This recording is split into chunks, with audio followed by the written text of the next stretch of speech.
Hi, I'm Zibby Owens, and you're listening to Moms Don't Have Time to Read Books. This 30-minute podcast features a new author interviewed by me every single day, 365 days a year, for about 30 minutes. I am also the publisher for Zibby Books, which publishes 12 books a year in fiction and memoir. Our books are already out now. You can check it out on zibbybooks.com. And we have a magazine called Zibby Mag, where we have lots of wonderful essays and lifestyle features. That's at zibbymag.com. We have classes at zibbyclasses.com. And I recently opened a bookstore in LA called Zibby's Bookshop at 1113 Montana Avenue at 11th Street in Santa Monica. I hope that you are able to enjoy some of our other offerings. But this here podcast is the basis of all of it and started in 2018. And no matter what I do, this is basically my favorite thing. Enjoy.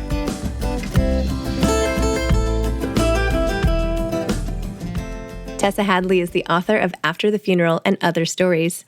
Tessa is a repeat guest here on the show and is just amazing. I'm obsessed with Tessa. Anyway, Tessa is the author of 3 previous collections of stories and 8 novels. She was awarded the Wyndham Campbell Prize for Fiction, the Hawthornden Prize, and the Edge Hill Short Story Prize, and has been a finalist for the Story Prize. She contributes regularly to The New Yorker and reviews for The Guardian and the London Review of Books. She lives in Cardiff, Wales. Welcome, Tessa. Thank you so much for coming back on Moms Don't Have Time to Read Books the second time, this time to discuss After the Funeral, your collection of short stories. It's lovely to be here, Zibby. Thank you. Oh. Well, as you know, I was such a huge fan of Free Love and so excited when this book came out. The way you write is just, it's like, I actually was reading passages out loud to my kids at the breakfast table this morning because I was like, listen to how beautiful she writes, how beautifully she writes. So anyway, but I was like, maybe I shouldn't be reading those. Anyway, so why don't you tell listeners about the collection, what inspired it, what some of the stories mean to you, and all of that. It doesn't really have a theme. Quite often I'm asked, did you have a theme for these stories? Does it have a sort of strand going through it? And the truth is, it's just the last 12 stories I wrote. There are themes in it, of course, but they're my themes. They're just the themes that would inevitably emerge whenever I wrote anything, really.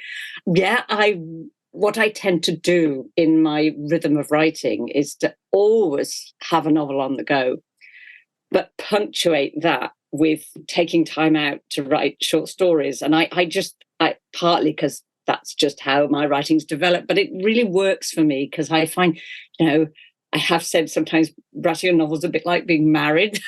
It's a kind of long-term commitment with its ups and downs.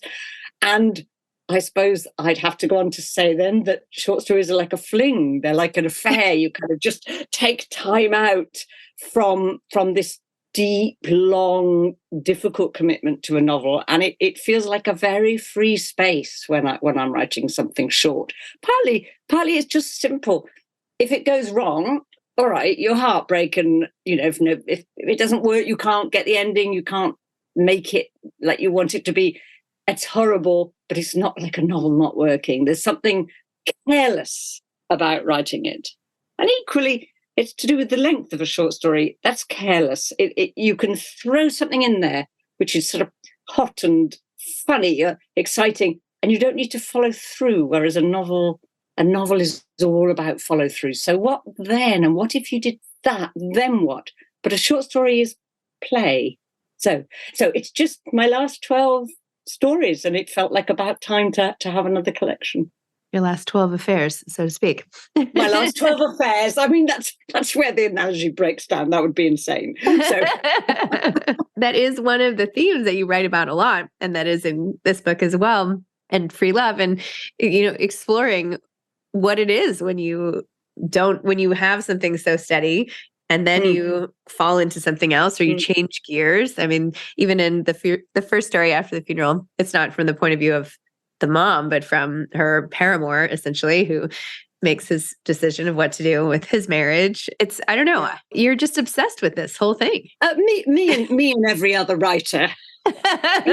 That's writing. What does fiction want to do? It wants to cluster around the places where life intensifies, the places where the marriage, if you like, or whatever steady state it is, is suddenly thrown into prominence. We suddenly see what otherwise is just our medium, like a fish in water. But when it's threatened, jeopardized, cut across, someone dies, someone falls in love with somebody else, or those fractures are when the steady state is shown for what it is. So I think naturally fiction chooses to sort of sit on those places of fracture. And one of them is absolutely where, a marriage that can look pleasant, lovely, continuous, settled, suddenly stops looking like any of those things, but in a way becomes intensified by the threat.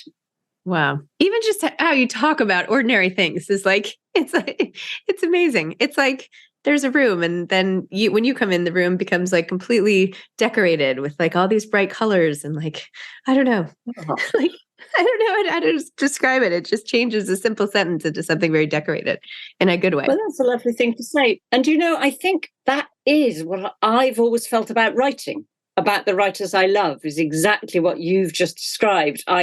Life can seem drab. I mean, I have literally just spent the morning here booking trains, organizing, sending emails, and life can seem like that. What's for supper? I've got to do that. I've got to get it, And writing, good writing, gives back to all that everydayness. It isn't that I want fairy tales or something about a princess or for that matter, a war.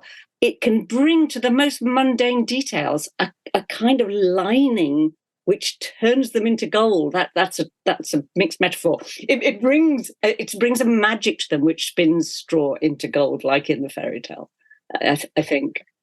Wow. Well, reading it and I guess writing it for you. I mean, it's both. I mean, what are some inspirational things that you've read, or that like you are this, we'll do an analogy. You to me are who to you in terms of writing? One of my strong early writing memories is discovering Elizabeth Bowen, who's an Anglo-Irish writer of the mid-20th century, quite modernist, but at the same time always writing about real people doing real things, a little bit of kind of crazy supernatural around the edges.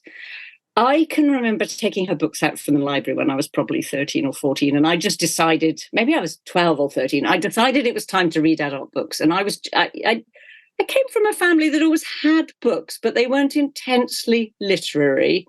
So I had no idea. I really didn't know Henry James from Hugh Walpole or Compton Mackenzie. You won't even know those names. Nobody reads those people now. They are, and I think they're Henry James. Yes, the other two no. There I was confronted with all these names of unknown, mostly Edwardian writers. Where was I going? And I picked out Elizabeth Bowen because I liked the cover. It was as simple as that. She had a complete works, and I loved the pictures on the covers. And I can remember reading, for instance, I think it's her second novel, The Last September, which is set in Ireland at the time of the Troubles. It's a great favourite of mine now. And I literally didn't know anything about Ireland or Irish politics. I didn't know about the upper class people that the novel is mostly engaged with. I didn't know that you dressed for dinner. I can remember thinking, were they not dressed before? Were they, still in their pajamas? So, in other words, I was reading in a code that I could hardly interpret. And I hardly knew at the end of the book what had happened. What was that about? But something in it communicated to me that thing we're talking about. It promised me that life was intensely rich, that every detail was packed with power. And that's such an important promise, especially when you're 12, 13, 14, and you don't know what life holds for you. And in a way, perhaps a lot of grown-up discourse around you is quite dreary, much as I love my parents, pragmatic. Is that all it is? And then books give you instead this sort of, it's like putting on a magic ring or something. The whole thing is charged with power. And though I could hardly understand her books, her sentences, something about the density of the writing just had that promise for me. Wow. That's amazing. Do you recognize that? Yes, I recognize it. I love what you said. Just elevating the mundane, essentially, taking, your everyday and making the smallest things into a story. You're changing your life into art, which gives it meaning. Yeah, exactly that. It's amazing. You said that, these were affairs from your novels. So which novel were these multiple novels that you were like the interstitials, or? Yeah, I think they are. I think I was writing some of them while I was writing Free Love, which we talked about last time. And then some of them I've been writing while I've been struggling with my new novel, which is still only halfway through, and I'm riven with doubts. But then I usually am, but that's not, then I think, oh, that's all right, you usually are, it'll be okay. And then I think, but that isn't a guarantee. What if this time you're right? Anyway, so I've been agonizing over this novel. What in a way that is, I'm sure, wholly familiar to you and to everybody who but still, it doesn't make it any easier. What is this novel about, and where are you running into trouble? It's quite a sprawling novel, and I think that's part of the trouble. Whereas I felt that Free Love had a very I did feel that while I was writing it. I felt it was like shooting an arrow from a bow, and it had a target, and I knew where it was heading. This one is more sprawling, and it's a sort of centered around an old woman, which I thought would be so interesting to write about. And I actually think it's hardest to write old people, as I'm becoming one, because we've all been children and we've all been adolescents. We can all tap into those experiences. But actually, unless you are writing while you're in your 70s or 80s, you haven't been there. And I think the tendency to go back to cliche and sort of have a dear old grey-haired grandmother on the rocking chair, is strong. And most of the old ladies I know, including my mother and my aunt, who are around 90-ish, are just so nothing like that at all. And so my elderly lady, who's in her early 80s, is a big feminist character who was in her heyday, having a crazy life, difficult, extreme, brilliant in the 60s and the 70s. And now she's elderly, and she's sort of living in the countryside in Somerset in England, and her family and assistant and neighbours are gathered around her, and it's one of those stories, quite classic in that it's a neighbourhood story. They're coming out of lockdown. Actually, that's not a big thing in the book, but the sense that lockdown did create old-fashioned scenarios where you were stuck with the people you were near to, both your own family and then maybe as things eased up, couple of people locally, and almost Jane Austen-like in the enforced intimacy. You had to find your neighbours interesting because they were what you had. So that's sort of the core of it, is my character. So then what's the holdup? Where are you struggling? I think one or two of the characters, I'm trying to talk about class, which I always am interested in. And I've my young woman, I've got, is it that? It's her. It's my heroine. And I do think I've got her now. I'm getting hold of her. It took me a long time to feel all the dimensions of her. She's the young assistant who comes to help Eva, the elderly lady, with writing her memoir. And she's falling in love with Eva's son and just getting, so it's a love story, actually. It's a love story. Somebody else is in love with him too. It's going to be a classic love triangle. And it's funny, I found it much easier to make the bad girl, the sort of dangerous, beautiful girl. Somehow she was much more fun and easy to do. Get my serious girl. I've been struggling. But I think I might have got hold of her. She's begun to feel more multidimensional to me in the last few chapters. Well, maybe you should have the older lady having just passed away or something. You did that so well in this book, and what happened in the aftermath. Yeah. Actually, it's funny you should say that. That's uncanny, because it does begin with the intimations that somebody's dying, and then but it's an old lover of hers. The news comes from Italy that one of her old lovers is very ill, and he's going to send her a letter, and then the news comes. So that a death sort of frames the book a little bit, but is off stage enough for it not to feel too tragic. Interesting. Well, I can't wait for that. It sounds like it's going well. I think Thank you. I think it's all in your head. I think it's going to be just fingers fine. crossed. Yeah, Fingers crossed. I'm rooting for you. That's good. Tell me what writing. I know this is going to sound like a crazy question, but when I sit down to write a sentence, I don't think a lot about. Well, tell me what it's like writing the sentences that you do and how it is you get all of the details. Like even when you describe, maybe even talk about how you write your descriptions of people, because even like the doctor with his long legs that he has to fold up and like all the references that you like scatter through of his size and like the way you use words, like even to describe colors, like skylark blue or whatever you said. Like, do you do that on first glance? Do you go back and sort of add more details when you go back, or does it all come out fully formed? That was a rambling question, but I hope you know what I mean. No, good question. That's a really interesting question. That's what writers are always so interested in, isn't it? And what I'm so interested in other writers. It's interesting. I think it kind of depends which bit of the writing you're doing. Mm-hmm.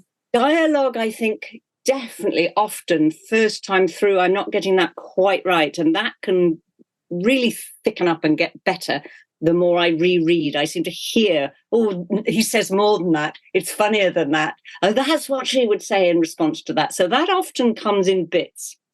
And then for the kind of narration of the story, you just have to, you can hear that in your head when you start the story, particularly with a short story, particularly with the beginning of that story you're talking about, the title story after the funeral.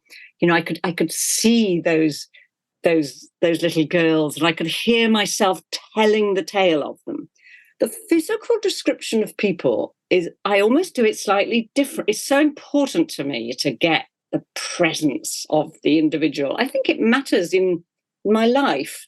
So it matters to me that we can see him or her. And that can take a while. And I often have I'm writing on the computer, but I'll have my notebook open beside me. And when I come to the place where I think, but I want them to see him, they've got to see him, I'll really make a mental effort. It is like stretching your muscles in your mind, in your imagination, and I can see him. And how am I going to make that in words? And I'll jot down lots and lots sometimes, but I don't want lots and lots in the final version. You don't want to read a paragraph of, he was like this, he had a nose like this, eyes like... You don't want to read that. In fact, the more there is sometimes, the less powerful it is. You then sort of select the crucial things, the 4 dots of description, which will between them in your reader evoke him. It's a very fascinating thing psychologically. I've actually, when I used to teach, I've done workshops on describe the person sitting opposite you. And the first thing you have to say in those workshops is, there will be no reading out. Nobody is going to see what you've written about them. We're not going to hear it. You're just going to do it. Now, try and get the presence of that person. Not every writer wants or needs to do that. Not all writing works like that, but I love it. And funnily enough, Elizabeth Bowen, who I was just talking about, she's brilliant at it, I think. And it isn't like a painting. With a painting, a brilliant painting, you really can see the person as if you were in the room with them. Writing will never do that.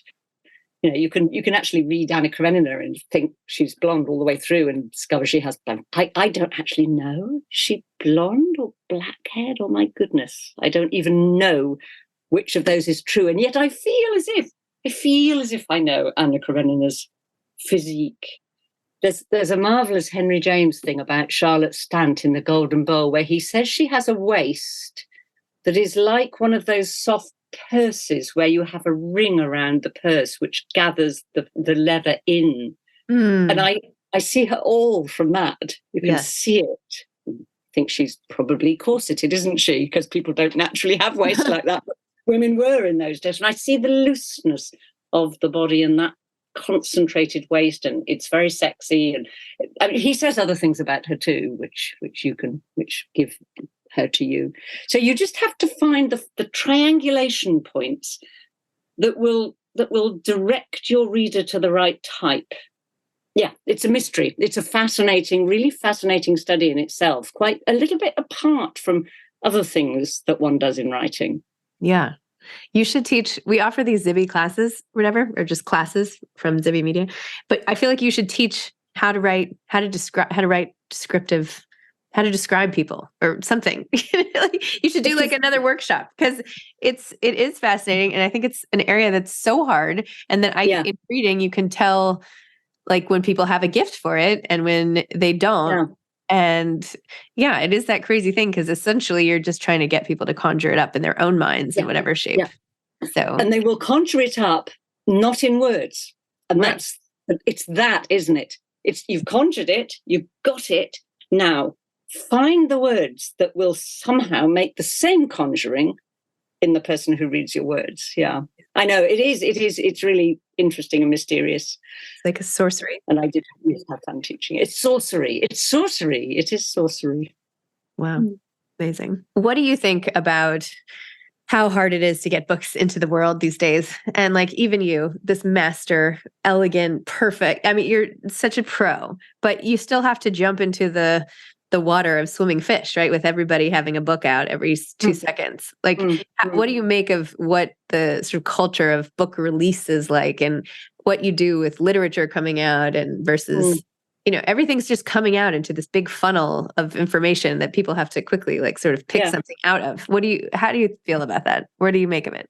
I think partly I think keep faith, because when I was first published 23 years ago, whatever it was, I think everybody was very anxious about the future of books and whether anyone would have time anymore for a slow read and a subtle read. And I think in the end, with all the cacophony of noise that surround us, just as you describe, and all the claims on our attention, the truth is that people love reading, and almost they are learning now to love it very deliberately as a different kind of attentiveness to the, watching what's on Twitter and what's on the news and what's on the podcast. And, instead, just take yourself away and one sentence at a time, follow what a writer is putting on the page and let them challenge you and take your imagination there. So I've got a kind of faith that if somebody writes a good book, it isn't easy to get it published. But I know enough really discriminating publishers who are in it because they love good writing. And I believe that books will get published and will get out there, and maybe won't be bestsellers, but you can build an audience. There are enough reviewers out there. I mean, that fewer and fewer, that's a sad thing. I don't know what it's like in the States, but here definitely our review pages are squeezed, and there's less room for reviewing. So that's a shame, because I do think reviewing is an important part of the culture. But still, we have podcasts like yours, in fact, Zibby. We have here in the UK too, lively young women who are, who wish to dedicate their time, as you do, to talking about books and comparing them and discussing them and going into how it's done. And I mean, what's not to like? I have faith. I think one could have been doubtful, but all the evidence is that reading is a very, very special part of our culture, and that people are valuing it almost more rather than less. Does that make sense to you? I mean, you're better positioned than me to kind of know whether that's true. I love that.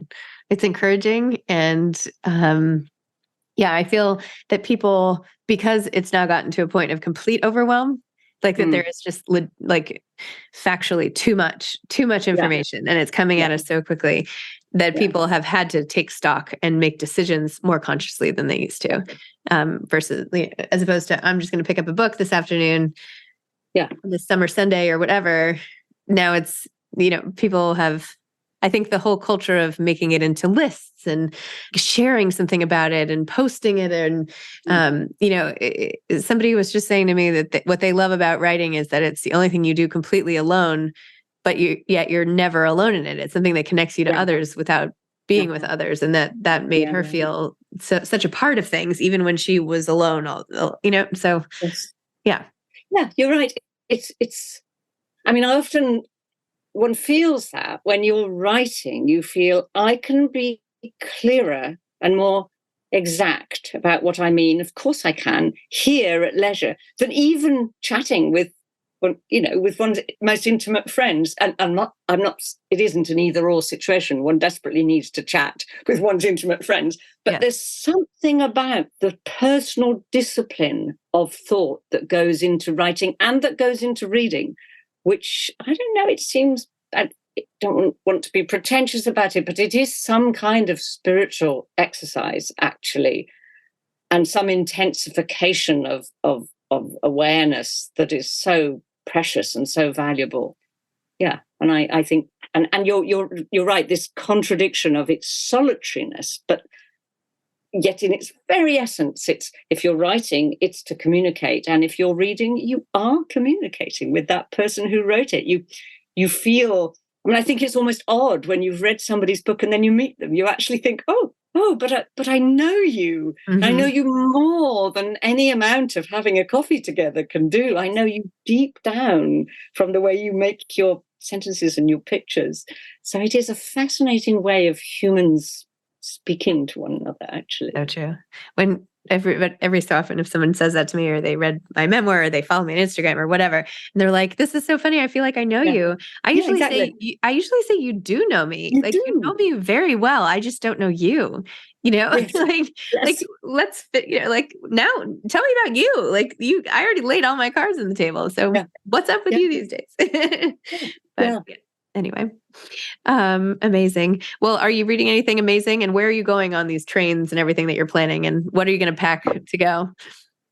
I'm going this afternoon just across to Bath, which is only an hour and 15 minutes away on the train, to do something at a lovely, lovely bookshop there called Toppings & Co., where that was where I used to teach in Bath. So I know the beautiful Georgian town very well, and I know that bookshop, so that'll be very nice. I expect there'll be probably some of my ex-students there, I'm hoping, and some of my colleagues. Then my husband and I are going up to Edinburgh for partly going to Glasgow first to see my brother, and then Edinburgh in Scotland, as of course you know, for the literature festival up there. That'll be lovely. And then I'm going to a super book festival in Denmark called the Louisiana Festival. So I keep thinking I'm coming across to the southern states, but it's a beautiful art museum north of Copenhagen. Apparently it's a very special festival, so I'm looking forward to that. So that's what I was booking this morning. Oh, fun. Yeah. That sounds great. Amazing. Okay. Well, you've given so much advice already, but for the person who's listening today and is in a similar spot when stuck in their own writing the way you seem to be, what is your advice to them? Probably, I mean, not necessarily keep going, because of course here and there there's a story or a novel which one shouldn't, which one gives up. But so what is it? I think the best thing is to train your brain. And I did used to so go on about this to my students, in reading your own work as if it wasn't yours. You never can 100%. Of course you can't, but you have to actually make your head ache with looking back over that chapter again and again and trying to get some distance on it. Sometimes I would play tricks on myself, like changing the appearance of the thing on the screen and then changing it back again, just to jolt it into unfamiliarity. I know a lot of people print it out, which I don't do, but that seems another way of jolting it, so that you're reading it as if it were a book, not words by you. And actually, I feel as if learning how to do that, even though it really does make your mind ache, is an essential part of being self-critical. And there's a juggling act, which one never learns to get quite right. There's a juggling act between the criticism that is absolutely necessary, where you think, oh, I'm not doing that well enough, I can make that better, that's too long, take some out. And then there's the criticism, which is just, it's no good, throw it away. And somewhere between those two, you have to find your path of believing in yourself but doubting yourself. And I do not have an answer to that path. It's a thicket, and you just have to machete your way through one way or another. And maybe at the end of it, ask some, finally, when the moment comes, you need somebody else's eyes on the work, and maybe all the way through. When I was an apprentice writer, and I needed other people to read me at the right moments as I was going along. And I don't do that so much now, but it was precious at the time. Tessa, thank you. This has been so amazing. I feel like I've just gotten a private masterclass, and I really appreciate all of your time, and I have just so much respect for you. Thank you so much. Zibby, lovely to talk to you again. What fun. Thank you. Bye-bye. All right, have fun on your trip. Bye. Bye-bye. Bye. Thanks for listening to this episode of Moms Don't Have Time to Read Books. Don't forget to follow me on Instagram at Zibby Owens and at Moms Don't Have Time to Read Books. Also sign up for my newsletter at zibbyowens.com and sign up for my virtual book club and meet lots of authors on Zoom every other week. Thanks so much to Steve and Ryan at Texture Sound for the sound editing. And thank you to Morning Moon Productions for providing this fantastic intro and outro music.